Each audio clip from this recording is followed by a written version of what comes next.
Welcome to your view here at Newzroom Africa. Special day tonight, a round table with Mmusi Maimane, the leader of the official opposition. Of course, and I'm joined by Bongiwe, Zwane, as well as Thabo, Mdluli. Gentlemen, lady, welcome to your view. Thank you very much. Thank you. To be here. Yeah, thank you. It's good. It's good to be here. Mmusi, it's your first visit here. And congratulations. Congratulations. I think it's great that as South Africans, black South Africans, this is an incredible development, and I think it diversifies our media space. So congrats. It's a great privilege to be here. Thank you so much. Really appreciate your time, Mmusi. And as I was saying, and I'm being serious, we really wanted you here on the second day. First day we talked to the president. Yeah. We thought the next best person now is the leader of the opposition. No, because at that time he was also vying to be president. Oh, yeah. And he's a hard man to track down. You understand? It's so difficult. We've really been trying to track it down. No, I appreciate it, Bongiwe, and I certainly made a commitment to be here, and when we could get it right, I'm here. And wonderful. Thank you very much for honoring that. Listen, Mmusi, the narrative, especially after the election, has been to say there's been an official opposition for many years. I mean, we've had about 3 or 4 elections where the DA was growing year on year in terms of its presence in our national politics. And in this year, right, we found a situation where after this election, the DA showed a loss, to put it, bluntly, right? That instead of growing, you had a 2% drop in a National Assembly, right? And I know that you may have talked about this many times. I mean, the elections were weeks ago.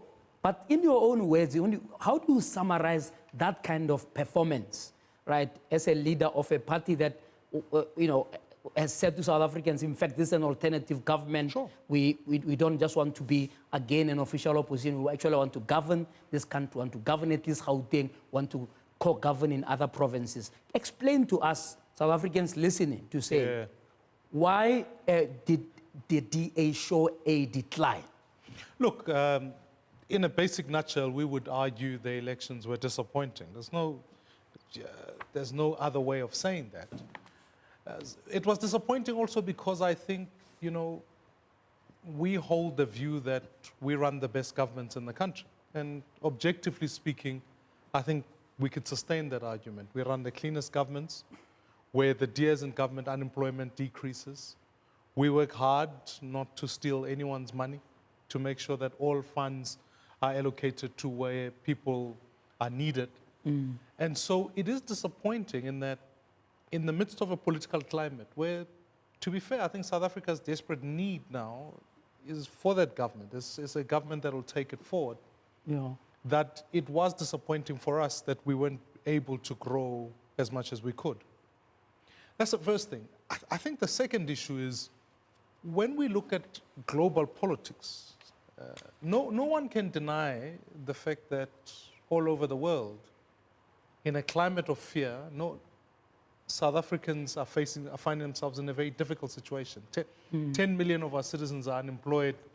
The level of inequality is profound. I mean, it can't be that 3 select individuals own as much as 50% of the poorest individuals in our country. That produces a scenario where I felt the elections took place in a climate of fear. I think people were scared for their own work opportunities. I think for different races, people felt delegitimized. And therefore, there's a natural tendency at times to want to hark back to your own lagers. So from where we sit, we are aware of the fact that every vote lost is always tough, and no one ever in a political party goes out to lose votes. And so the work that we've got to do as the only party that still occupies that space where black people and white people can work together, just because in this election that took a knock, doesn't make it wrong. But you think we've got to pursue it? In a sense, as you're saying, you lost votes, you took a knock, you gambled with the vote of the base of the DA, in a sense, to try and win over the black vote. I think the base of the DA has been, over a period of time, diversifying. So if you think about 2016 elections, you can't sustain the argument that says that in Zwane, only a particular race. Because I think historically, the definition of the DA's base used to be fairly monoracial. the growth of the organization has been such that we want to be the only diverse party in the country that can occupy for both. And we've started to see some growth from 2014, 2016. I can recall that even over 2016, a wide variety of people. So we needed to entrench that position and enhance it even further.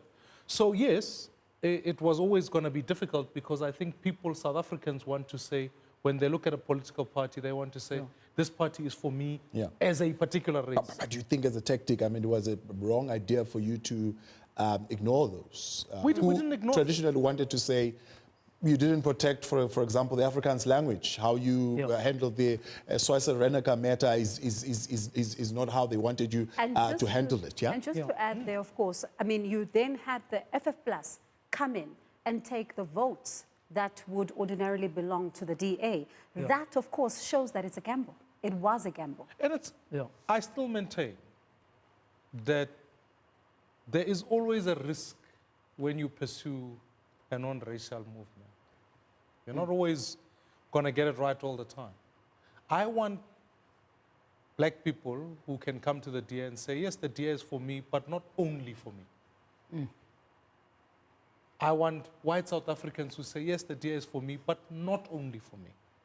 Because I think narrowly that activity, if you think about South Africa as a project, post-1994, you have a scenario upon which our history dictates that it's always been a cycle of one race oppressing another, whether it was British colonialism over other races, whether it's Afrikaner nationalism over others.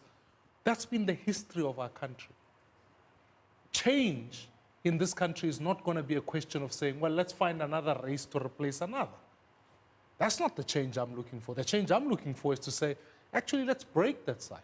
Let's build a party for all. But is that message, is that message a consensus message within your party? Exactly. Because it looks like, the interpretation, even about how the vote has turned out, was not by consensus. And please correct us if maybe you have since corrected that. Helen Zille, as soon as the elections were out, was there with a narrative that says, yes, we lost some votes, but we gained black votes.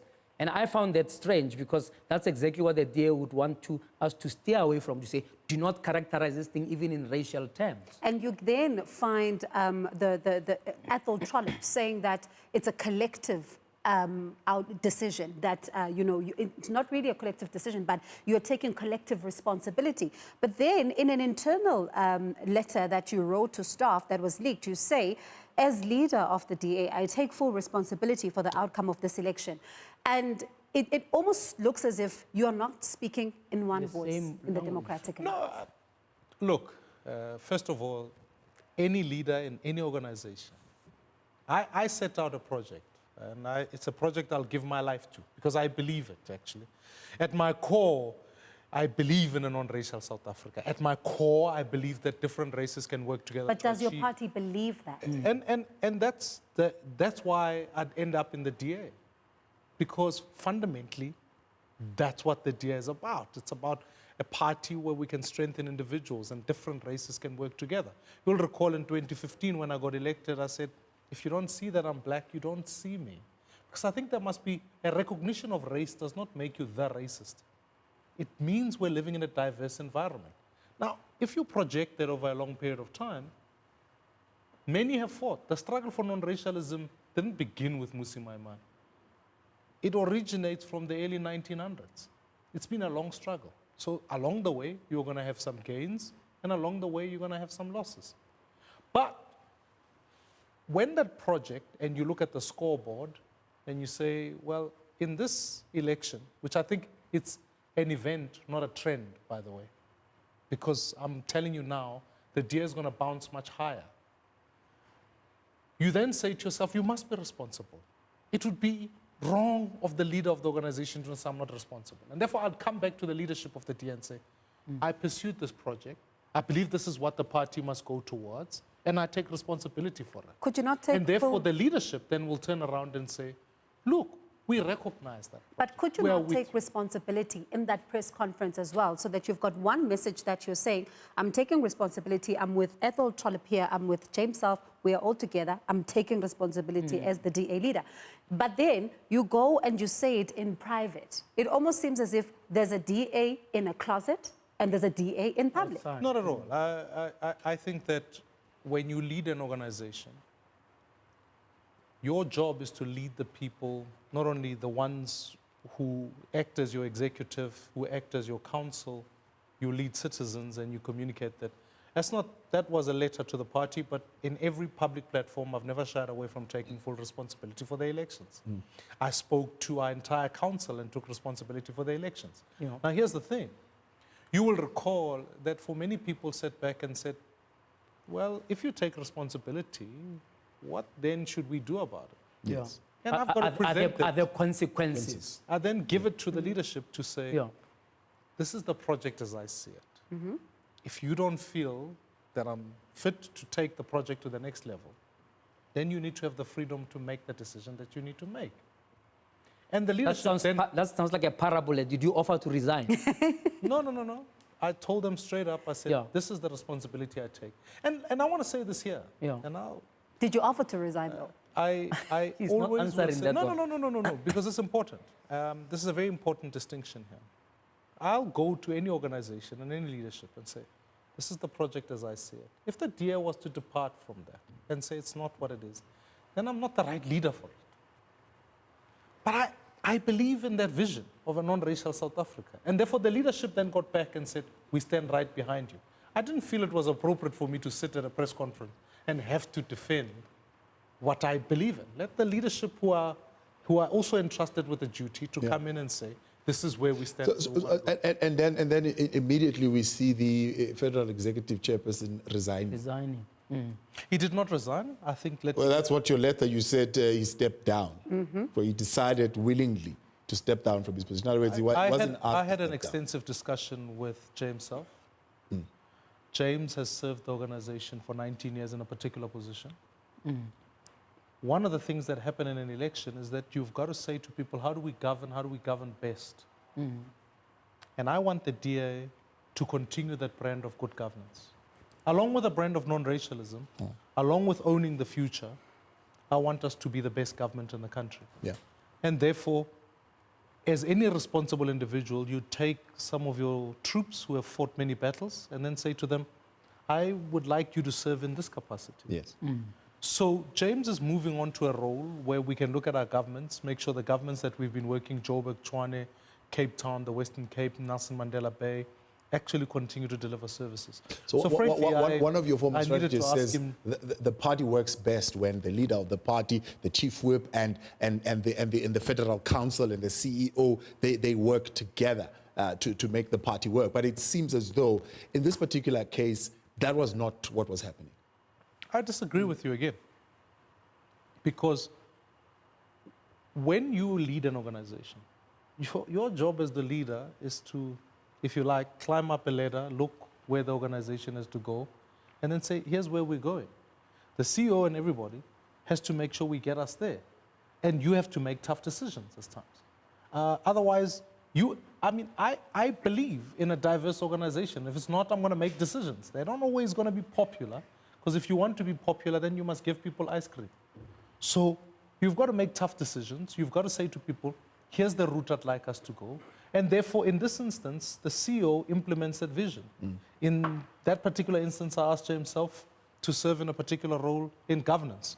The chairperson of the party communicates on behalf of what the whole organization feels about that matter.